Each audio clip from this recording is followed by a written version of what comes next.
Hello, Louise Cottrell from Amc Network. Thank you very much for your time, and thank you very much for allowing us to conduct this short interview with you. My first question is, Amc Networks made its way into the Africa 2 years back. How have been the penetration rate in the African market? Good. I mean, Amc Networks made their first introduction 2 years ago, but as a company, we've been here for close to 20 years. So I am part of a group that used to be owned by Cello Media, which was owned by Liberty Global. Amc Networks bought that company 2 years ago. So the brand Amc Networks is new here, but the products that we have in the marketplace have been here for close to 20 years in some cases. So we're not new to the market. So when I look at some of our longest serving brand is CBS Reality. It's been exclusive with DSTV for many years. It's now non-exclusive. So we've been rolling that channel out to new platforms, and that continues to grow in terms of viewership and audience, which is good.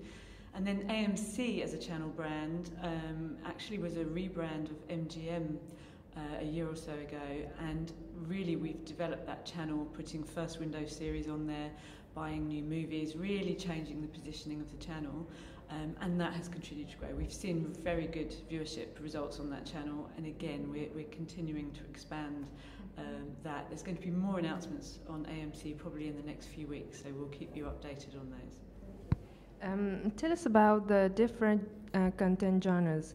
How is it different from other markets? Africa's very different from other markets. It's obviously it's a huge market, and as we've been hearing today, you know, I'm very well aware, obviously, that we talk about Africa, but Africa is 52 countries or so. So we've talked about localizing to Africa, but it needs to go much further. And I think as it develops, it will continue. That we will localize further by way of different languages, different feeds to different demographics, to different territories, etc. So we're continuing to work down that path. It varies really because you've got so much of a variety of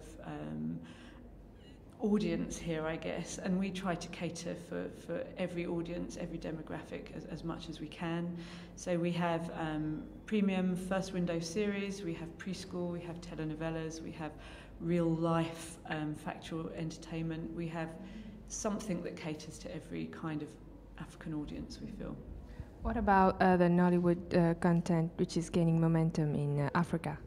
Yeah, Nollywood's always been very important and popular here. I mean, we've looked at that in the past, but I think really our sort of centre of excellence is telenovelas rather than Nollywood. So we've really focused on the Latin American soap opera and long-running soaps. We know how well that they do, but we can clearly see that Nollywood does well, as do Turkish telenovelas and series, and from a number of different territories actually, but we've focused on the Latin American ones for now.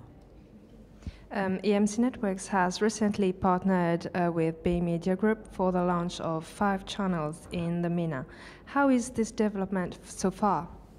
Yes, good. We launched on July 1st, so we have AMC there, we have CBS Reality, Extreme Sports, Jim Jam and Outdoor Channel, all the brands that we have here.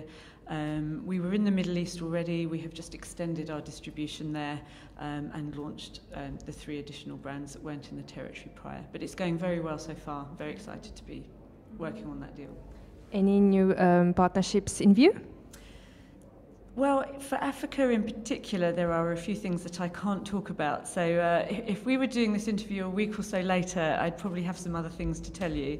But what I can say is we do have one other channel launching this year, and we potentially have another brand being introduced to this market during next year, first part of next year. So as soon as we're able to tell you more, we will send you that information.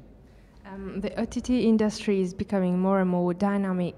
So is Amc Networks planning to join the bandwagon? Well, as I was just saying earlier, I think what we're doing here is making sure that we have got all the rights to be on all the platforms that we can be on, and to support partners in any way that we can and maximise our business here. However, we are very much about doing deals with platform operators, being encrypted and working with pay TV audiences. So what we're doing is supporting our pay TV operators, but making sure that we have the rights of our product that they need in order to grow their own business, whether that be OTT or devices or VOD or whatever it is. We have the rights to help them grow. And what do you think of the next TVCO Africa? It's great. I mean, it's my first trip to Mauritius. What I have really enjoyed about it is that the panels are panels. It doesn't feel like we're being pitched lots of products. We're getting proper conversations going about the issues that are important to Africa and where it's headed for the future. So it's really been very, very useful, really interesting. You're looking forward for the next TVC? I have already got that in my diary. I'm very much looking forward to the next run. Okay, thank you. Thank you.